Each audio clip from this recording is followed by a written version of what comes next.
So today I'm going to go over the spiritual Israel doctrine of the Christians. And as you see right here, that is called supersessionism. That is how somehow the church replaces Israel and becomes spiritual Israel. Okay? And it says historically, many major Christian traditions, including the Roman Catholics, the Eastern Orthodox, Reformed, amillennial Protestant, view the church as a continuation or a spiritual fulfillment of Israel. And folks, you got to understand that the Roman Catholics, the Eastern Orthodox, both the Reformed, amillennial, and how many other type of Protestant groups, they all, in one way or another, participated in the attempted extermination of the Jews because they believe they literally supersede, replace Israel. So I've decided today, let's just go with your false premise.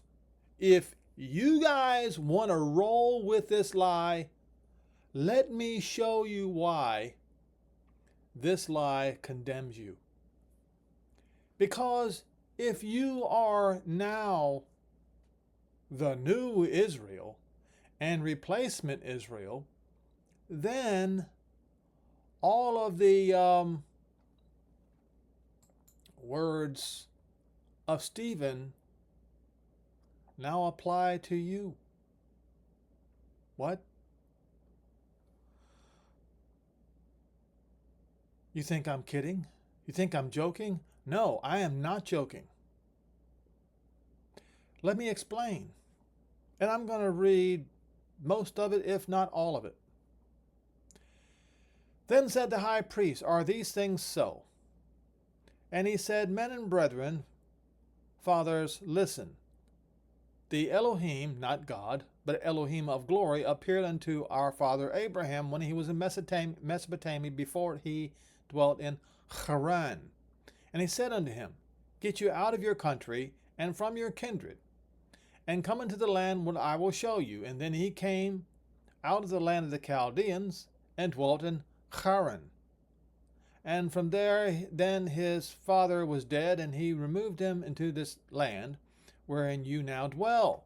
And he gave him no inheritance in it, no, not so much as set foot on it, yet he promised that he would give it to him for a possession, and to his seed after him, as yet when he had no child. And Jehovah, not God, spoke in this way, that his seed should sojourn in a strange land, and that they should bring them into a bondage, and entreat them evil for 400 years. And the nation to whom they serve shall be that they shall be in bondage, will I judge, said Jehovah, and after they shall come forth and serve me in this place. And he gave him the covenant of circumcision. So Abraham begat Yitzhak, and circumcised him the 8th day, and Yitzhak begat Yaakov, or Yaakov, and he begat 12 fathers. And the fathers, the patriarchs, moved with envy, and sold Joseph into Egypt. But Jehovah was with him, and delivered him out of all his afflictions, and gave him favor and wisdom in the sight of Pharaoh, king of Egypt, and he made him governor over Egypt and all his house. Now there came a dearth over all the land of Egypt and Canaan, a great affliction, and our fathers found no sustenance. But when Jacob heard that there was corn in Egypt, he sent out our fathers first, and then a second time Joseph was made known to his brethren, and Joseph's kindred was made known unto Pharaoh. Then when Joseph called his father Jacob to him, and all his kindred 75 souls, that's 75 people, so Jacob went into Egypt and died, he and our fathers. And they were carried over into Shechem and laid in the sepulchre that Abraham bought for a sum of money of the sons of Emor of Shechem. By the time the promise drew nigh, which Jehovah swore to Abraham, the people grew and multiplied in Egypt, till another king rose which knew not Joseph, and the same dwelt subtly with our kindred, and evil entreated our fathers, so that they had cast out their young children, to the end that they might not live. In which time Moshe was born, and was exceedingly elegant, and nourished him up in his father's house for 3 months. And then he was cast out. Pharaoh's daughter took him up and nourished him for her own son, and Moshe was learned of all the wisdom of the Egyptians, and was mighty in words and in deeds. And when he was a full 40 years old, it came to his heart to visit his brethren, the children of Israel. And seeing one of them suffer wrong, he defended them and avenged them that was oppressed, and smote the Egyptian. For this he supposed his brethren would have understood how Jehovah by his hand would deliver them. But they understood not. And the next day he showed himself unto them as they strove with one another. And he tried to reconcile them, saying, Sirs, you are brethren, why do you wrong to one another? So he was chastising 2 Israelites for fighting with each other. And my question to you Christians, if you claim that you're spiritual Israel, why did you persecute the Jews for 1,500 years? Why did you do that?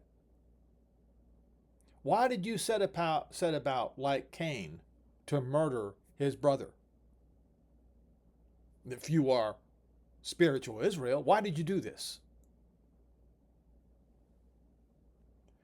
Now, in this, remember folks, in this chapter, I'm pointing out what Stephen was accusing the Jews of. But if you Christians are going to say that you're spiritual Israel, and if you did the same thing,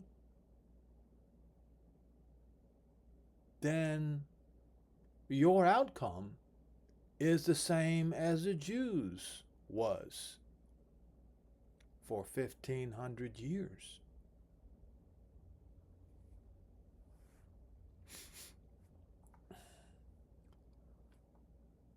But he did his neighbor wrong and thrust him away, saying, Who made you a ruler and a judge over us? Are you going to kill me like you did the Egyptian yesterday?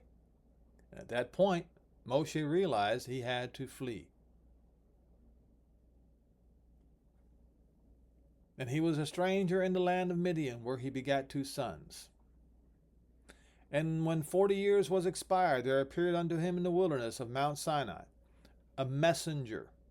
Messenger. Why do I use the word messenger instead of angel? It is because the English speakers don't even know what messenger means. The Greeks do, because it's in their language. The messenger of Jehovah, not the Lord, in a flame of fire in a bush. When Moshe saw it, he wondered at the sight, and as it drew near to behold, the voice of Jehovah came unto him, saying, I am the Elohim of your fathers, the Elohim of Abraham, the Elohim of Isaac, and the Elohim of Jacob. Then Moshe trembled and did not look. Then said Jehovah to him, Put your shoes from your feet, for the place where you stand is holy ground. I have seen the affliction of my people, which are in Egypt, and I have heard their groanings, and I have come down to deliver them. And now I come, and I will send you into Egypt. This Moshe, who they refused, saying, Who made you a ruler and a judge? The same did Jehovah send to be a ruler and a deliverer by the hand of the messenger, which appeared to him in the bush. And he brought them out after he had showed wonders and signs in the land of Egypt. And so I say to you, Christians, you have learned that the name of the real Mashiach is not Jesus, but Yehoshua. But you rejected him, just like one Israelite rejected Moshe. Who are you to be ruler over us? In fact, you Christians don't even believe in a Jewish Messiah anymore. You don't. In fact, you now call him, as you say, the Antichrist.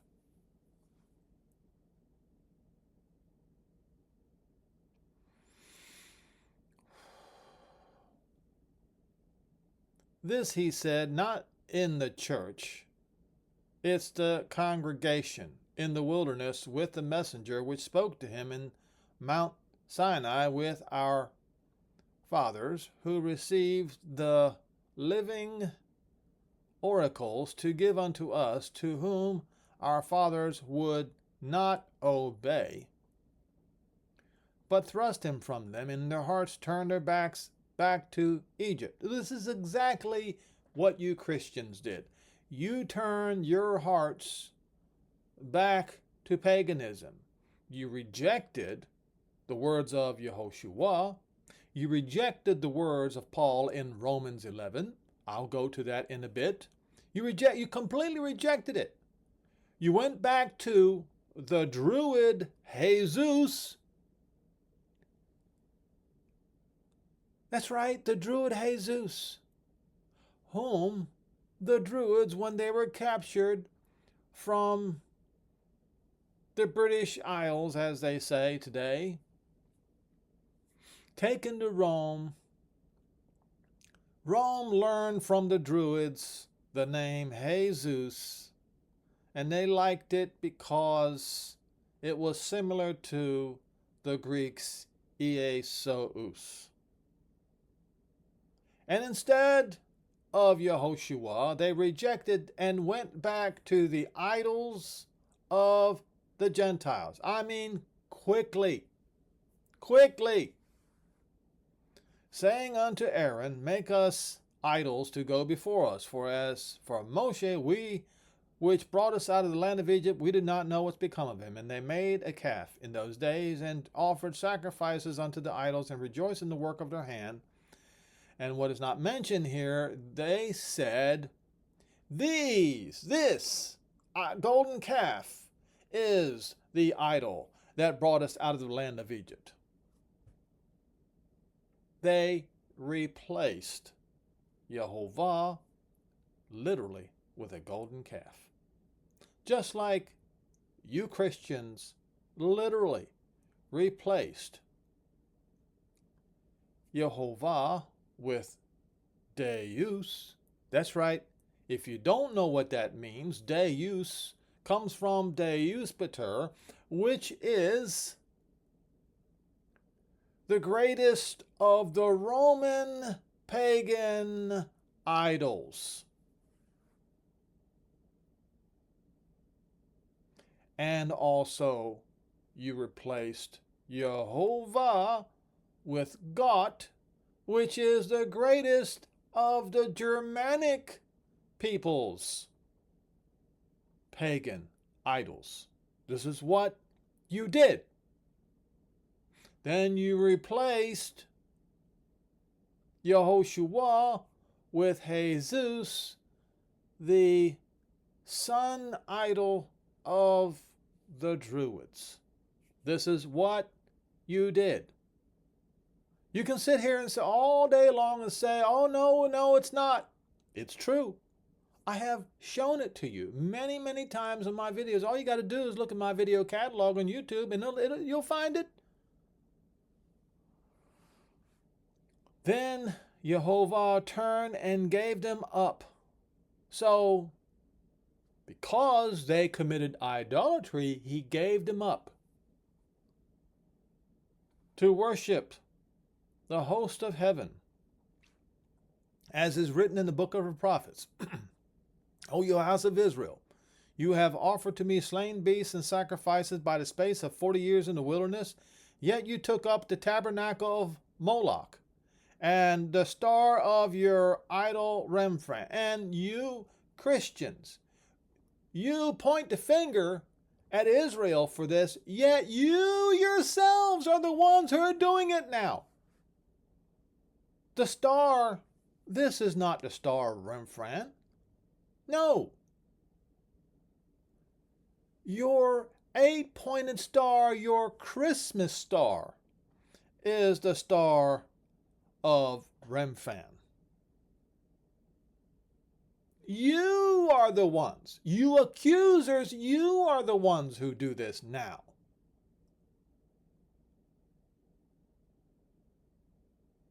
You see,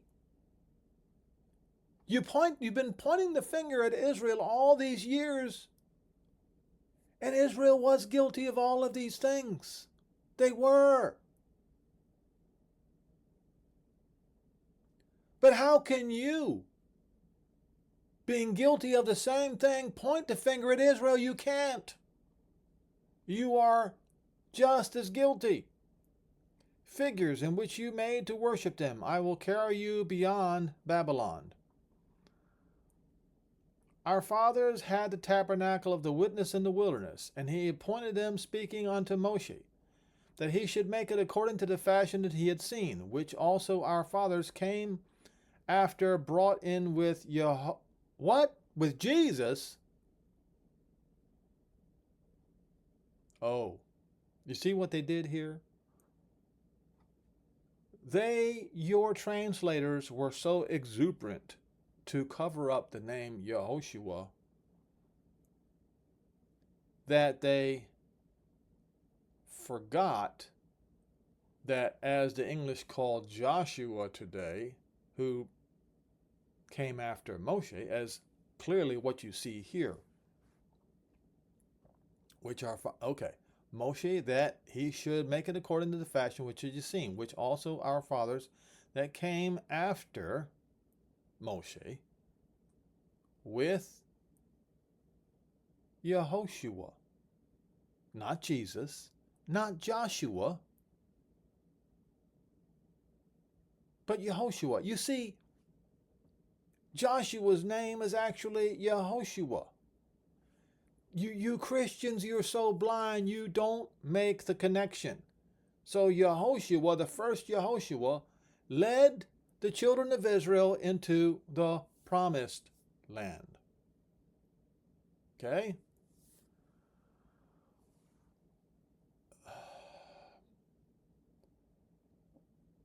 The possession of the Gentiles, whom Jehovah drove out before the faces of our fathers all the way into the days of David. So clearly this is not talking about, you see what they did here? This is talking about the Yehoshua that came after Moshe. Wow, see how they love to try to cover up the truth?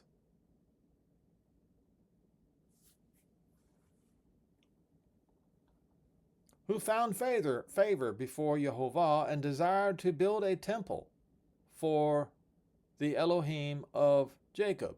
But Solomon built him a house, howbeit the Most High dwells not in temples made with hands, says the prophet. Heaven is my throne, and earth is my footstool. What house shall you build me, said Jehovah, or what is this place of my rest? Have not my hand made everything? You stiff-necked and uncircumcised in the heart and ears, you do always resist the Ruach Kodesh, as your fathers did, so did you. Which of the prophets have you not persecuted? So I ask you, Christians, which of the Jews have you not persecuted? And they have slain them, which showed you before the coming of the just one, to whom you have now been betrayers and murderers. Haven't you, Christians, been betrayers and murderers of the Jews? Yes, you have. In fact, in the Wikipedia article called Judensaw, Christian leaders confessed that the Jews were murdered under the sign of the cross during the Shoah. They confess it. So that means you Christians are guilty of the murder of the Jews, just as the Jews were guilty of the murder of the prophets. And when they had heard these things, they were cut to the heart and gnashed on him with their teeth. But he, being full of the Ruach Kodesh, looked steadfastly into the sky and saw the glory of Jehovah and not Jesus, because what does it say? It says Yehoshua. So you Christians, what you do is, since you hate Jehovah, and since you hate Yehoshua so much, you can't stand their names because they sound so Hebrew, you go and put the name of your pagan idols over it, and thereby making yourself subject to the same condemnation that happened to Israel. Standing on the right hand of Jehovah, and said, Behold, I have seen the heavens open, and the Son of Man standing on the right hand of Jehovah. And they cried with a loud voice, and stopped their ears, and ran upon him with one accord. And they cast him out of the city, and stoned him. And the witnesses laid down their clothes at the young man's feet. Now, so you Christians, you are going to do this to the two witnesses. Now, you claim that you replace Israel. Therefore, you reject this entire chapter, which I will read. The restored promises to Israel. And it shall come to pass, when all these things have come upon you, the blessing and the curse, which I have set before you.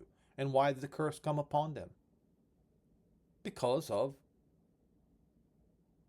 Acts 7. But what happens after the curse?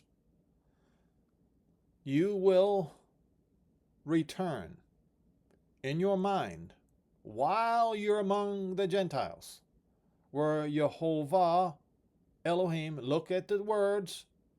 What does it say? Jehovah Elohim, not Lord God, has riven you, and you shall then return to Jehovah Elohim, and you shall, there's no ifs, and, or buts about it, obey his voice, according to all I command you this day, you and your children, with all of your heart and with all of your soul.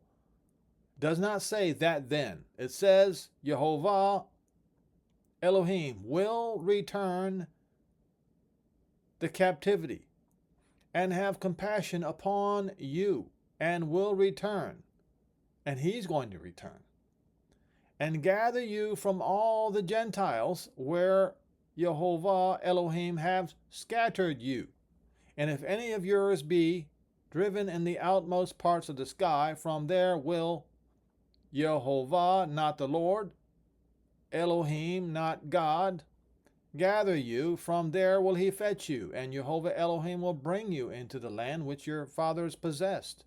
And you shall possess it, and he will do you good, and multiply you above your fathers. And Jehovah Elohim will. There's no ifs here, folks. There's no ifs. This is guaranteed to happen 100%. As sure as the sun rises up in the morning, this is going to happen. Circumcise Israel's heart and the heart of your seed, to love Jehovah Elohim with all of your heart and with all of your soul, that you may live. And Jehovah Elohim will put all these curses upon your enemies, on them that hate you, which persecuted you. That's the Christians and the Muslims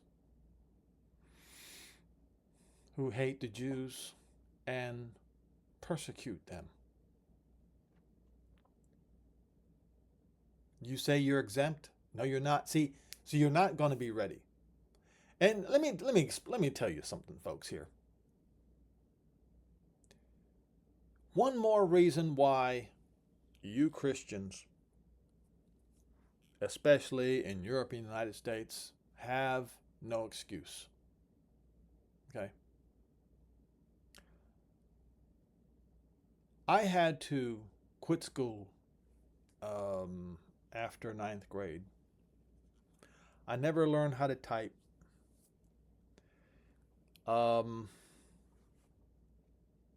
Every grade that I passed, I barely passed. I didn't fail any grades in school. I mean, as far as first, second, third, whatever. I didn't fail, but I barely passed every single one of them. Okay? I never learned how to type. Never had computer classes. Yet,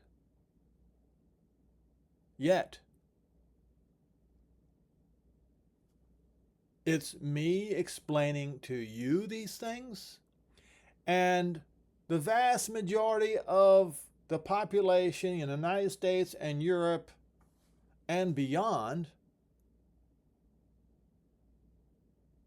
are much more educated than I am.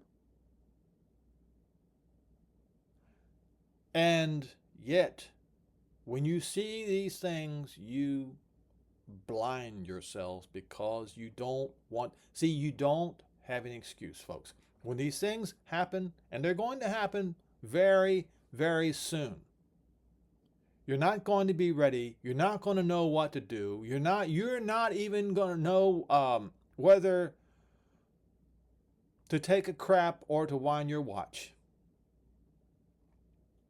You won't know what to do. Why? Because you did not pay attention to these words. And the lowest among the people had to explain these things to you and post them on YouTube videos. Okay? The most uneducated that could be found.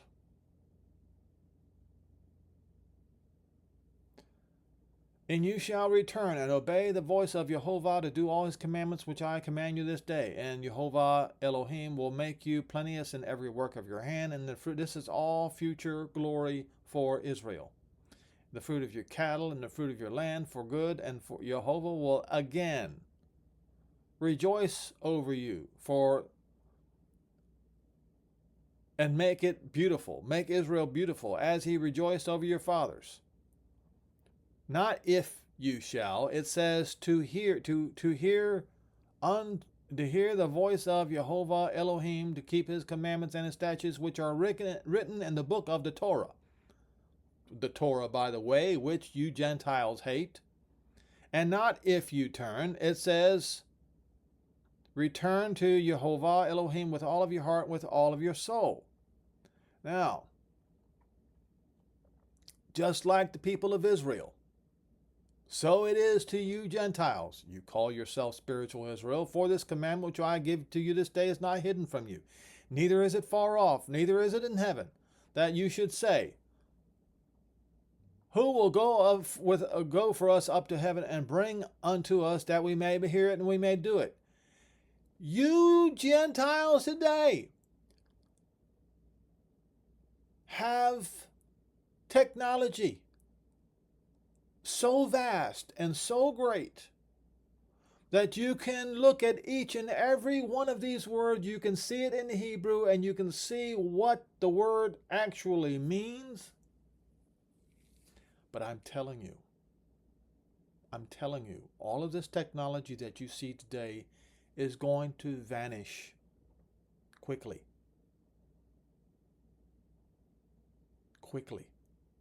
Probably in a matter of a few years. That is my guess. It's going to vanish quickly. It will be as if it never was. And this generation of Gentiles is going to be a lesson taught year after year after year, decade after decade after decade, century after century after century, about what not to do. You In this generation, you have it all. You have it all. When it comes to knowledge and understanding, you have it all at the tip of your fingertips. And yet, you will not look at it a single time. And I'm telling you, everything that happened to Israel is going to happen to you because of what you have done and what you have squandered. Neither is beyond the sea that you should say, who shall go over the sea for us and bring it to us, that you may hear it and do it. But the word is near unto you, right in your face. It's right in your face. And you won't do anything about it.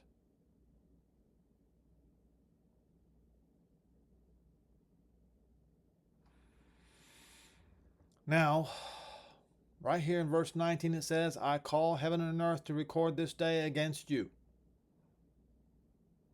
that I have set you before you life and death, blessing and cursing. Well, he also set that before the Gentiles. But the Gentiles chose cursing. So cursing it is that you want, cursing it is that you're going to get. And let me remind you that Paul warned the Romans. He said in Romans 11:17, if some of the branches were broken off and you, the Romans, being a wild olive, that's what it says, wild olive, you were grafted in with them, with Israel, and partaking jointly. That's what it says. See, there's no excuses now. You can't sit here and say that your preacher lied to you and that's the reason why you don't understand. No, you are lazy asses is what you are, and you're not willing to go and do the research yourself. Partaking jointly. Partaking jointly, he says it twice, of the root and the fatness of the olive tree. What is the root and the fatness of the olive tree? Yehoshua. Do not boast against the branches. But you did much worse than boasting against the branches. You went and set about to exterminate the branches of Israel. This is what you did.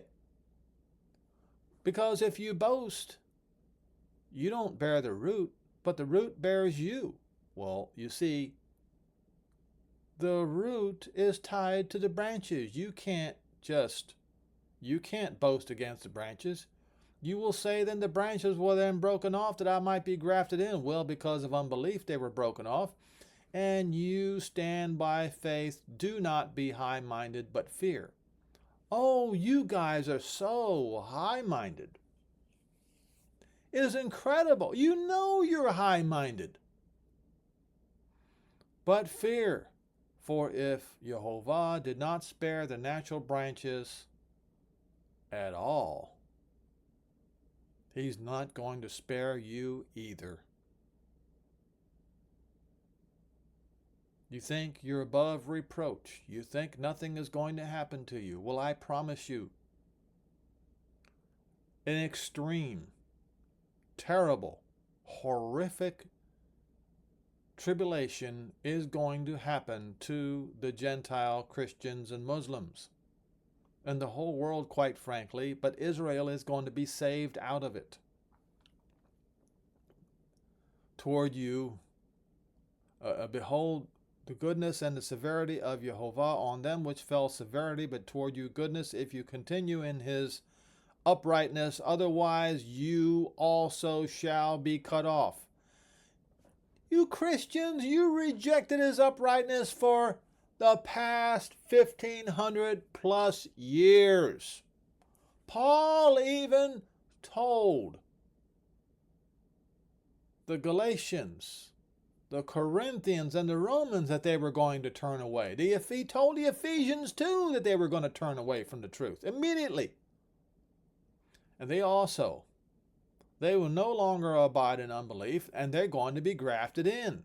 For Jehovah is able, powerful to graft them in again. Powerful, strong and mighty to graft them in again. It's not just able, folks. For if you were cut out of the olive tree, which is wild by nature, and you were grafted in contrary to nature into the domesticated, the cultivated olive tree, how much more shall these, the natural branches, be grafted into their own olive tree? Well, they have a greater chance than you do. And that's the reason why you should never have boasted against Israel with your supersessionism, with your spiritual Israel doctrine, with your crusades against the Jews to exterminate them, to persecute them, to commit murder and burn them alive, all the horrific things that you did to them. And you still call yourselves Christians after what the Christians have done. Well, if you're going to continue to call yourselves Christians, then the blood of the Jews will be upon you because of what the Christians did to the Jews. And he said to the Romans, "For I would not, brethren, that you should be ignorant of this mystery, lest you Gentiles should be wise in your own conceits, because partial, right here, partial blindness happened to Israel until." That means the partial blindness of Israel is only temporary.